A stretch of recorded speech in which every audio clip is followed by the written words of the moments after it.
प्यारे साथियों एवं विद्यार्थियों, आपका अपने इस YouTube channel Om BS with education में बहुत बहुत स्वागत है।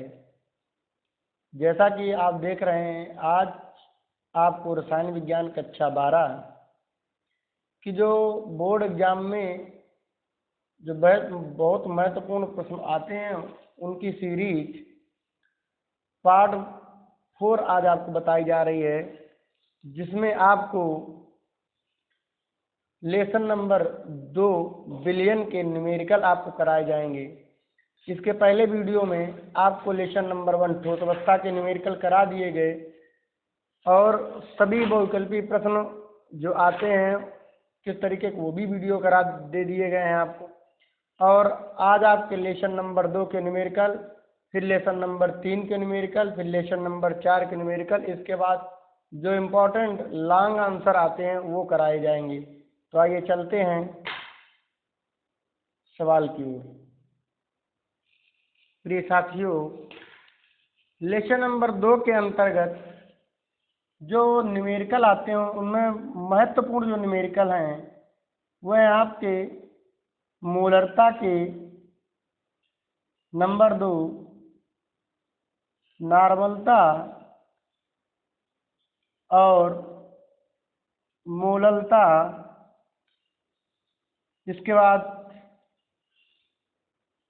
मोल प्रभाज और पराशरण दाब 6, और फिर आते हैं वाष्प दाब के आपेक्षिक अवनमन क्वथनांक का उन्नयन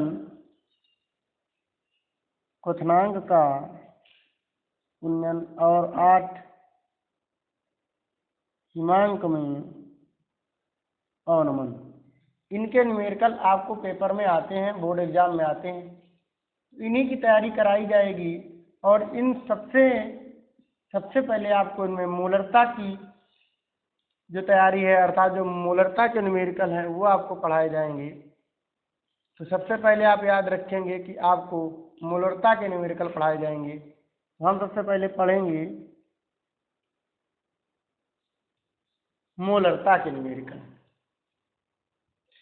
अब आप एक चार्ट में देख रहे हैं, किस चार्ट में चैप्टर नंबर 2 नाम है विलयन, मोलरता, नॉर्मलता, मोललता, मोल प्रभाव, द्रव्यमान प्रतिशत, आयतन प्रतिशत, परावरण दाब, वाष्प दाब का अपेक्षिक अवनमन, क्वथनांक में उन्नयन, हिमांक में अवनमन। इनके न्यूमेरिकल आपको आते हैं। इस तरीके से इनके न्यूमेरिकलों को हम पढ़ेंगे और इनमें जो भी 3-4 नंबर के न्यूमेरिकल आते हैं वो आपको बोर्ड एग्जाम में मिलेंगे।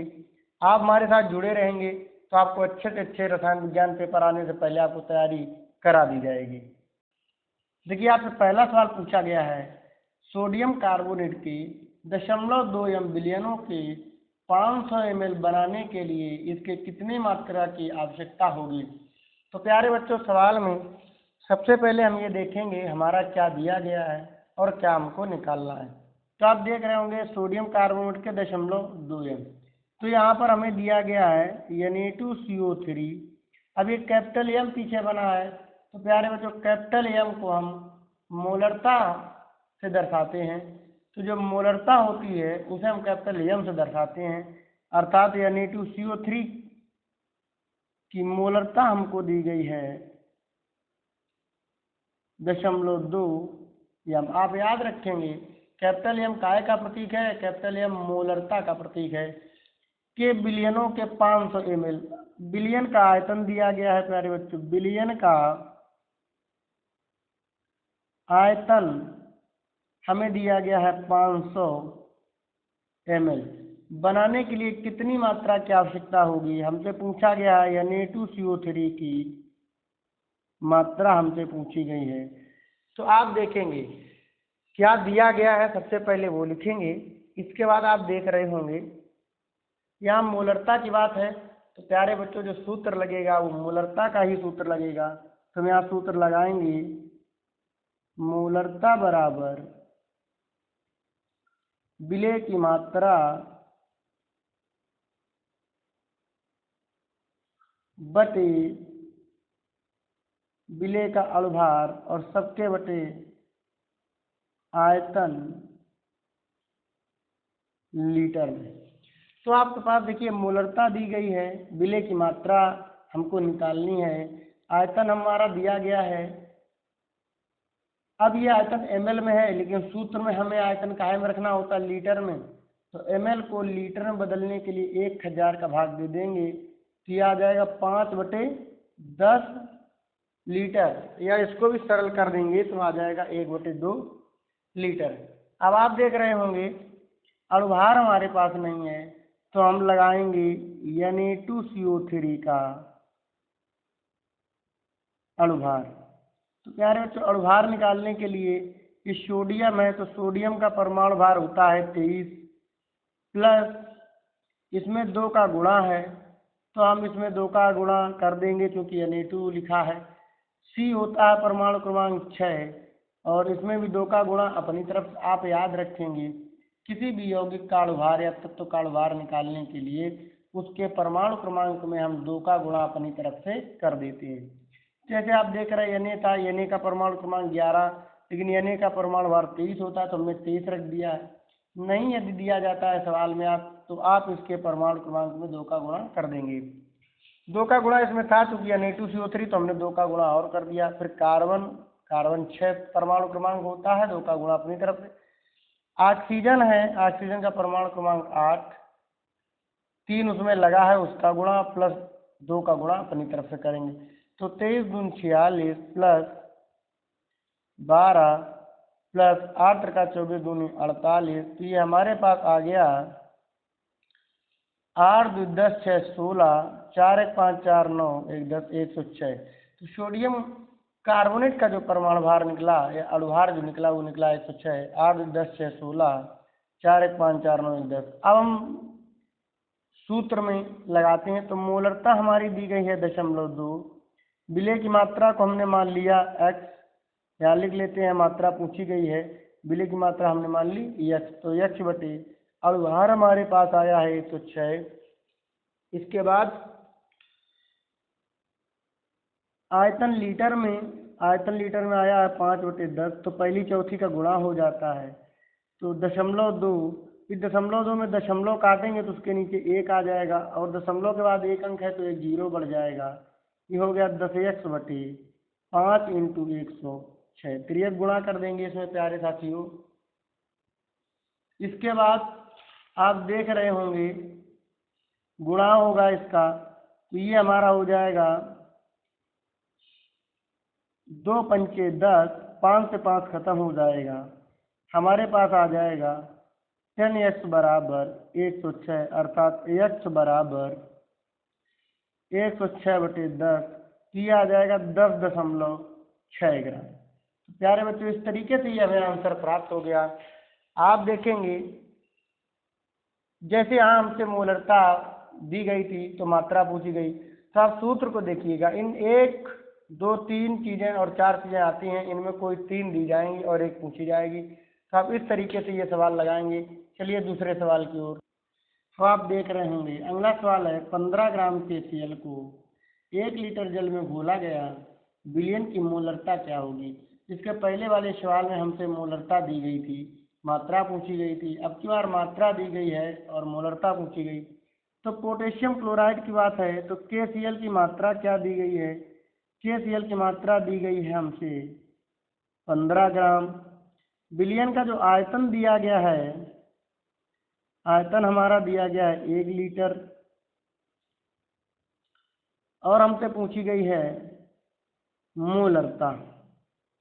इसके बाद साथियों मोलरता का फार्मूला लगा देंगे, तो मोलरता का फार्मूला होता है पदार्थ की मात्रा बटे अणुभार और आयतन लीटर में। तो आप देखेंगे मात्रा हमारी दी गई है 15 ग्राम, अणुभार हमें नहीं दिया गया है, तो यहाँ हम निकाल लेंगे KCl का अणुभार। KCl का अणुभार कैसे निकलेगा, K का परमाणु क्रमांक होता है प्यारे बच्चों 19, हमने कहा अणुभार या परमाणु भार निकालने के लिए 2 का गुणा अपनी तरफ से कर देते, प्लस क्लोरीन का परमाणु क्रमांक 17, 2 का गुणा अपनी तरफ से, तो 19 दूनी 38 प्लस 17 दूनी 34, ये हमारे पास आ गया 72। तो और भार कितना निकला 72। आयतन हमारे पास पहले ही 1 लीटर दिया गया है, तो क्या आ जाएगा, ये आ जाएगा 15/72। तो मोलरता बराबर, जब हम 72 का भाग 15 में देंगे तो हमारे पास आ जाएगा 0.209। जब 72 का भाग 15 में देंगे तो आ जाएगा 0.209। और मोलरता के लिए या तो पीछे m लिख दें, या मोलरता का मात्रक होता है मोल प्रति लीटर। ये हमारा प्यारे बच्चों आंसर आ गया। तो आप देख रहे होंगे तो कि दोनों सवालों में क्या असमानता थी। उसमें हमारा क्या पूछा गया था, क्या दिया गया था, उसमें मात्रा पूछी गई थी, मोलरता दी गई थी। इसमें मोलरता पूछी गई और मात्रा दी गई थी। इस तरीके के सवाल होते हैं। अब देखिए अगला सवाल दिया गया है, H3PO4 के 1 m अर्थात 1 मोलरता 1 मोलर बिलियन की नॉर्मलता क्या होगी। तो क्या क्या प्यारे बच्चों दिया गया वो लिख लेते हैं। सबसे पहले लिखेंगे H3PO4 बिलियन की मोलरता।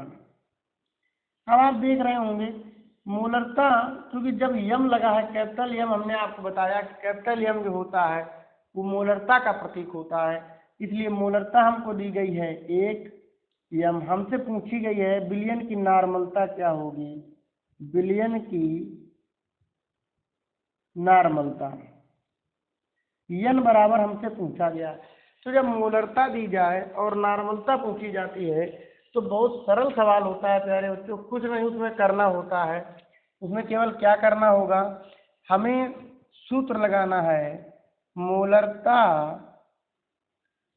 इंटू नॉर्मलता में संबंध। जब मोलरता दी जाए, नॉर्मलता पूछी जाए, या इस तरीके का है कि एक चीज दी जाए, एक चीज पूछी जाए, तो उसका संबंध देख लेते हैं क्या होता है। तो प्यारे बच्चों सूत्र होता है नॉर्मलता बराबर मोलरता इंटू क्षारकता। अब देखिएगा ये क्षारकता क्या चीज होती है। जब भी कोई अम्ल अपने जितने धनायन त्याग सकता है, जितने यश धनायन त्यागता है, उसे हम क्षारकता कहते हैं।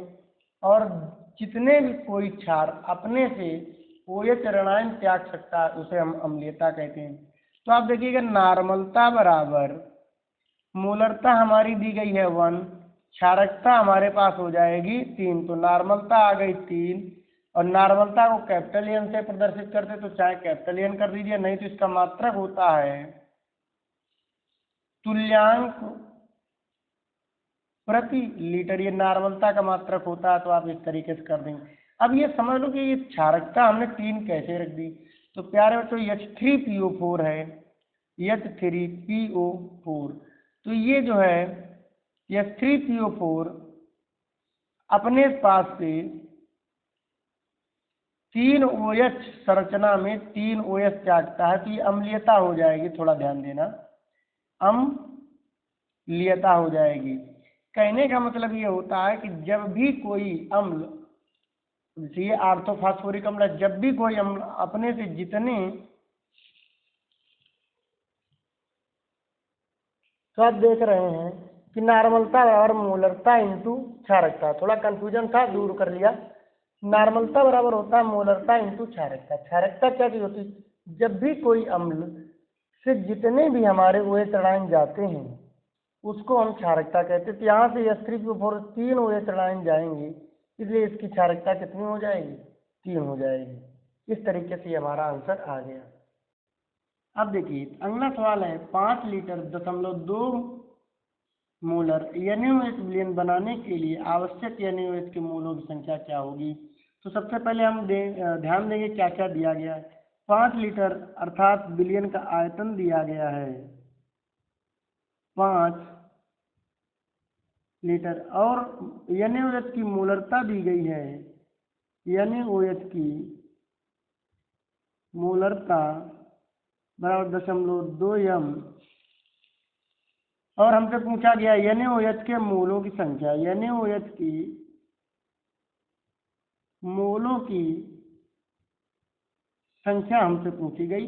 तो देखिए मोलरता दी गई तो जो सूत्र लगेगा वो मोलरता का ही लगेगा। तो मोलरता बराबर सूत्र होता है मात्रा बटे अणुभार और उसके बटे आयतन लीटर में।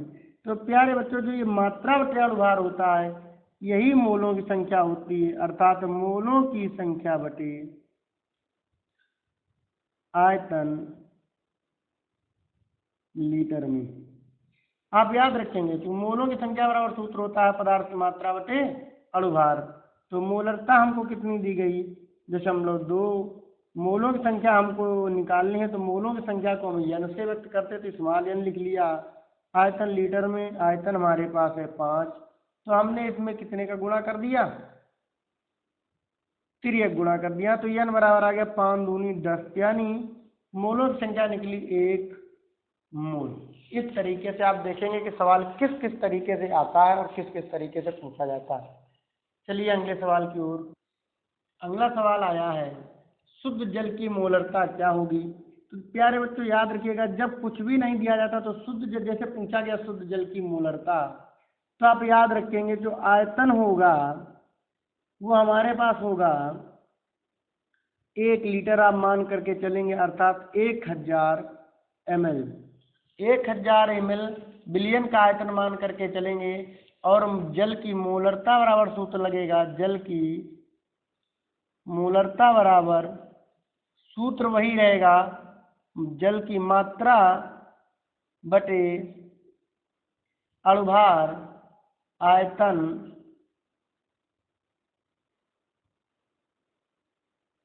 आप इसको मिलीलीटर या यू फार्मूला लगा दें आप,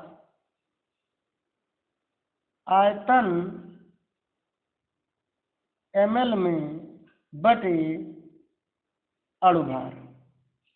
तो मोलरता m बराबर आयतन ml में 1000 है, जल का अणुभार होता है 18, 18 पंचे 90, तो 55.5 आंसर इसका आ जाता है। तो शुद्ध जल की मोलरता आई 55.5। अब की बार सवाल आया है 0.2 m बिलियन प्राप्त करने के लिए 0.5 m NaOH के 300 ml में कितना जल प्रयुक्त करना होगा। तो देखिए 0.2 m प्राप्त करने के लिए 0.5 m में, तो पहली मोलरता हमको दी गई है मोलरता 0.5 m, इसको हम मानेंगे m1 बराबर, तो मोलरता को m से व्यक्त करते हैं। अब मोलरताएं आ रही हैं 2.2 m और 0.5 m। तो सवाल करा कि 0.2 m बिलियन प्राप्त करने के लिए, यानी 0.2 मोलर बिलियन प्राप्त करने के लिए। अब ये प्राप्त नहीं है, ये प्राप्त करने के लिए 0.5 m में, तो पहले वाले को मान लेंगे 0.5, और दूसरी मोलरता है इसको हमें प्राप्त करना है, वो है m2 बराबर 0.2 m NaOH के 300 ml में, यानी तो आयतन कितना हो गया 0.5 मोलर बिलियन की मोलरता है 0.5 m, जिसका आयतन है V1, आयतन को हम V से व्यक्त करते हैं। अब तो 2 आयतन है तो V1 कर लिया। कितना जल प्रयुक्त करना पड़ेगा हमसे पूछा गया, वो जल की मात्रा, यानी दूसरा आयतन पूछा गया है। तो सूत्र लग जाएगा प्यारे बच्चों m1 V1 बराबर m2 V2। हमसे पूछा गया है V2, तो V2 बराबर आ गया हमारे पास m1 V1 बटे m2। तो m1 का मान है 0.5, V1 का मान है 300 बटे m2 का मान है 0.2, 0 से 0 कट जाएगा तो ये आ जाएगा 150। तो 150 का गुणा जब हमने 5 में किया तो ये हमारे पास आ गया 750 ml। तो कुल जो बिलियन आया है हमारे पास अभी, वो हमारे पास आया है 750 ml। लेकिन कहा जा रहा है कि 300 ml में कितना जल प्रयुक्त करने पड़ेगा, तो क्योंकि जो टोटल मात्रा आई है 750 m, लेकिन हमसे पूछा गया कि 300 ml में कितना प्रयुक्त करना पड़ेगा। तो प्यारे तो टोटल बिलियन बनना है 700 ml, तो 300 ml में कितना मिलाना पड़ेगा, तो लिख सकते हैं कि 300 ml बिलियन में जल की मात्रा 750 करने के लिए, तो 750 माइनस 300 अर्थात 450 ml हमें जल और मिलाना पड़ेगा, याद रखें आप। अगला सवाल है 0.2 मोलर H2SO4 विलयन की सांद्रता ग्राम प्रति लीटर में क्या होगी। तो क्या क्या दिया गया है प्यारे साथियों, हमें मोलरता दी गई है m बराबर 0.2 m और H2SO4 का, अब क्योंकि हमसे पूछी गई सांद्रता ग्राम प्रति लीटर में, तो सांद्रता बराबर सूत्र होता है मोलरता इंटू पदार्थ का अणुभार, पदार्थ का अणुभार। तो मोलरता है 0.2 और पदार्थ का अणुभार अर्थात H2SO4 का अणुभार। तो प्यारे बच्चों H2SO4 का अणुभार होता है 98, इसमें हमने रख दिया 98, तो 2 8 16, 2 9 18 19। तो आप देख रहे होंगे हमारे पास अगर 19.6 ग्राम प्रति लीटर। तो सांद्रता क्या है 19.6 ग्राम प्रति लीटर। अब अगला सवाल आया है 0.25 n ऑक्जेलिक अम्ल विलयन की मोलरता क्या होगी। तो ये n लगा है और n को हम नॉर्मलता से प्रदर्शित करते थे, तो जो n है हम क्या लिखेंगे, नॉर्मलता हमारी दी गई है, नॉर्मलता n बराबर 0.25 n और हमसे पूछा गया है मोलरता m बराबर पूछा गया है। तो अब फार्मूला लगेगा नॉर्मलता इंटू मोलरता में संबंध। तो याद रखेंगे आप, दो तरीके का फार्मूला होता है, नॉर्मलता बराबर मोलरता इंटू क्षारकता, या नॉर्मलता बराबर मोलरता इंटू अम्लीयता। अब इन सबको आप पुनः एक बार समझ लें। इधर सूत्र में ऑक्जेलिक अम्ल है, ऑक्जेलिक अम्ल का फार्मूला होता है C2H2O4, ये ऑक्जेलिक अम्ल का फार्मूला होता है। तो प्यारे बच्चों अम्ल की जो होती है, अम्ल